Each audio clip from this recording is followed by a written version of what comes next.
बिस्मिल्लाहिर्रहमानिर्रहीम। अस्सलामु अलैकुम वरहमतुल्लाहि वबरकातुहू। लाहौर मियानी कब्रिस्तान के गोरकन एक अजीब वाक़या बयान करते हैं। कहते हैं चंद साल पहले की बात है। रमज़ानुल मुबारक की एक मुबारक रात को सिर्फ चंद लोग एक जनाजा लेकर आए, दफन करके चले गए। इसके बाद काफ़ी अरसे तक इस कब्र पर फातिहा ख्वानी के लिए कोई नहीं आया। कब्र कच्ची थी, बारिशों की वजह से बिल्कुल शिकस्ता हाल हो चुकी थी। एक रोज़ मैंने सोचा इस कब्र पर कोई आता भी नहीं है, कब्र भी कच्ची है, इसको मस्मार कर दूं और इसकी जगह किसी और को दफन कर दूं। इसी जज्बे के तहत जब मैंने कब्र को खोदा तो देखा कि वो एक औरत की कब्र है। कब्र में से इंतहाई खुशगवार खुशबू का झोंका निकला।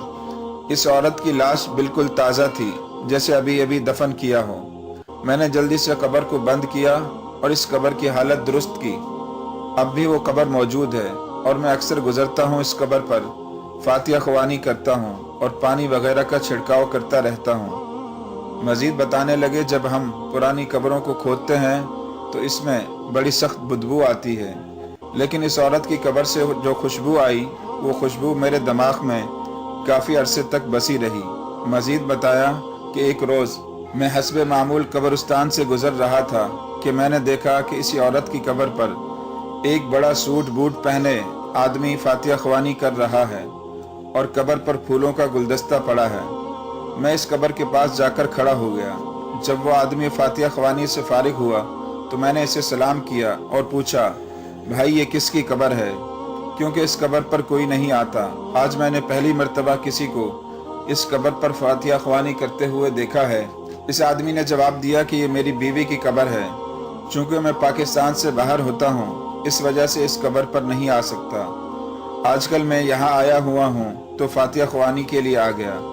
मैंने इसको सारी बात बताई और पूछा इसने कौन सा ऐसा अमल किया था जिसकी वजह से इसका कफन भी मैला नहीं हुआ और कब्र नूर और खुशबू से भरी हुई है। इस आदमी ने जब ये बात सुनी तो ज़ारो कतार रोना शुरू कर दिया। इसने जो कहानी सुनाई इसके मुताबिक जवानी में तालीम हासिल करने यूरोप चला गया, तालीम मुकम्मल की और मुलाजमत कर ली। जब मैं पाकिस्तान अपने वालिदैन से मिलने आता तो मेरे वालिदैन मुझ पर जोर देते कि शादी कर लो, तुम्हारी मंगनी बचपन से तुम्हारी खाला के घर कर दी गई थी, वो तकाजा कर रहे हैं। मैं हर दफ़ा इनकार कर देता। एक दफ़ा जब मैं यूरोप से पाकिस्तान आया तो वालिदैन ने कहा कि इस दफ़ा तुमने शादी ना की तो हमारा तुम्हारा कोई वास्ता नहीं रहेगा। वालिदैन ने मुझे इतना मजबूर किया कि मुझे शादी करना पड़ी। मैं वालिदैन को समझाता रहा कि कुछ मजबूरियों की वजह से मैं शादी नहीं कर सकता, मेरी बहुत बड़ी मजबूरी है, लेकिन वालिदैन ने मेरी शादी कर दी। शादी की पहली रात मैंने अपनी बीवी को बता दिया कि मैं तुम्हारे फ़राइज़ पूरी तरह सर अंजाम नहीं दे सकता।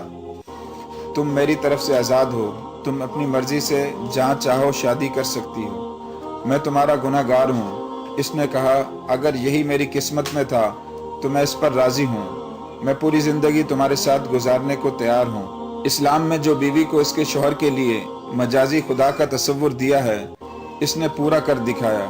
कभी मेरी इतनी बड़ी कमज़ोरी का जिक्र किसी से नहीं किया, ना ही कभी मुझे ब्लैकमेल करने की कोशिश की। वालिदैन जब औलाद का जिक्र करते तो हम डॉक्टरों को पैसे देकर गलत रिपोर्ट बनवा लेते जिसमें दोनों को ठीक करार दिया गया होता। इसने मेरे साथ बहुत ताउन किया। पाक दामनी, इबादत गुजारी, गरीबों के काम आना, फलाही कामों में सबसे आगे रहती। ये वो तमाम खूबियाँ थी जिनका अल्लाह ताला ने इसे इनाम दिया। इस दुनिया में भी वो सुरखरू हुई और उस दुनिया में भी अल्लाह ताला इसके दर्जात को बुलंद करे। इसके अलावा इसने बताया कि ये दुनिया वाकई एक खेती है, यहाँ जो